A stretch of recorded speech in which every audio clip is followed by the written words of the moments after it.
On a tous une compétence, un petit talent qu'on maîtrise, non? Peut-être que c'est le design de logo, l'écriture, ou presque n'importe quoi d'autre. Eh bien aujourd'hui, Internet nous offre une chance incroyable de transformer ça en argent. Dans cette analyse, on va plonger dans le comment du pourquoi et voir comment faire de cette compétence une source de revenus grâce à une des plus grosses plateformes au monde, Fiverr. Alors, voilà le plan de match. On va commencer par la grande idée derrière tout ça, ensuite on verra pourquoi Fiverr, ça marche vraiment, puis on passera aux choses sérieuses, le lancement en 4 étapes, comment choper ses premières commandes, et enfin comment voir sur le long terme pour que ça dure. Allez, c'est parti, on entre dans le vif du sujet. Finalement, à la base, l'idée est toute simple. Il s'agit de créer un pont. Un pont entre une compétence qu'on possède et quelqu'un quelque part qui en a désespérément besoin. Voilà la grande question, pas vrai? Comment on fait pour prendre une passion, un truc qu'on aime faire, et convaincre des gens de sortir leur portefeuille pour ça? Et surtout, où est-ce qu'on les trouve, ces gens? C'est pile à ce moment-là qu'une plateforme mondiale, une sorte de marché géant, entre en scène et change complètement la donne.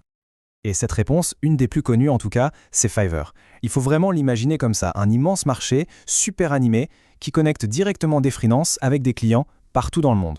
C'est un outil qui est juste incroyablement puissant. Ok, passons au concret. C'est quoi la vraie opportunité là-dedans? Pourquoi est-ce que tant de monde se lance sur Fiverr pour démarrer une carrière de freelance? C'est ce qu'on va voir. Le gros point fort, c'est que c'est super simple de démarrer. L'inscription, gratuite. L'interface, vraiment facile à prendre en main. Et surtout, presque n'importe quelle compétence peut y trouver sa place. Ça offre une liberté totale sur son emploi du temps, ce qui est parfait pour les étudiants ou pour les parents par exemple. Et en prime, on a un accès direct à des clients du monde entier. Et attention, parce que le potentiel de gain est assez impressionnant. Les sources montrent que les meilleurs vendeurs sur la plateforme, ils peuvent dépasser les 5 000 $ par mois. On ne parle pas juste d'un petit extra pour arrondir les fins de mois là, non. Avec la bonne stratégie, ça peut carrément devenir un job à plein temps. Bon, disons que l'idée commence à faire son chemin. C'est quoi la toute première étape concrète? Il faut monter sa petite boutique en ligne, sa vitrine virtuelle. Ça peut faire un peu peur au début, mais en réalité, le processus est super simple. En fait, tout se joue en 4 étapes. D'abord, on s'inscrit, c'est rapide. Ensuite, on construit son profil. Et là, c'est super important de bien tout remplir pour donner confiance. Troisième étape, on crée son premier gig. C'est la vitrine de son service. Et pour finir, on fixe un prix. Au début, il faut viser un prix attractif, un truc qui donne envie de dire oui tout de suite. Et ça, c'est un point essentiel à comprendre. Un gig, ce n'est pas juste une liste de ce qu'on sait faire. Pas du tout. C'est un vrai pitch de vente. C'est l'outil numéro 1 pour montrer son talent et convaincre un client potentiel qu'on est la bonne personne pour le job.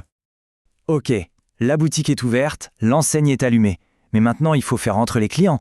Et ça, c'est le nerf de la guerre. Comment on fait pour se faire remarquer?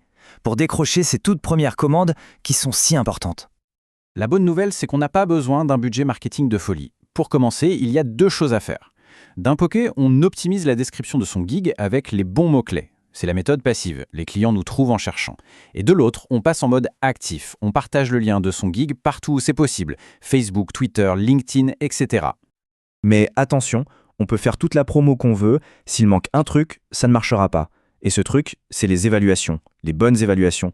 Toutes les sources sont d'accord là-dessus, les notes, c'est tout. Les clients font une confiance aveugle, ou presque, aux avis laissés par les autres. L'objectif, c'est de toujours rester au-dessus de 4,5 voire à 5 étoiles. C'est cette fameuse preuve sociale. C'est cette note qui va faire pencher la balance face à un concurrent. Il faut se le dire, la confiance du client, elle est directement branchée sur cette évaluation. Avoir ses premières commandes, c'est génial, c'est le premier pas. Mais la vraie question, c'est comment on transforme cet élan de départ en quelque chose de durable, en une vraie activité sur le long terme. Eh bien, tout est dans la stratégie et le professionnalisme. Pour que ça dure, il faut des bases solides, des piliers professionnels. Ça veut dire quoi? Des prix transparents, sans frais cachés, un travail toujours 100% original, c'est la base de la réputation, un portfolio qu'on met à jour régulièrement, et bien sûr, augmenter ses prix petit à petit à mesure qu'on gagne en expérience et en bons avis. C'est un marathon clairement, pas un sprint. Et là, on touche à une idée fondamentale. Un client content qui revient a beaucoup plus de valeur que de passer son temps à chasser de nouveaux clients. La clé du jeu, c'est donc de livrer un service impeccable, à chaque fois. Parce que c'est ça le secret. Un super service, ça déclenche une sorte de cercle vertueux, une boucle hyper puissante. Le client est content, il revient, il laisse un super avis. Ce super avis attire de nouveaux clients et la machine est lancée. C'est comme ça qu'on se construit un revenu vraiment stable. Au final, tout ça nous ramène à une question toute simple, mais qui fait réfléchir. Si on prend juste un instant pour penser à ses propres passions, ses talents, quelle serait la toute première compétence à proposer, le tout premier service à mettre en vente?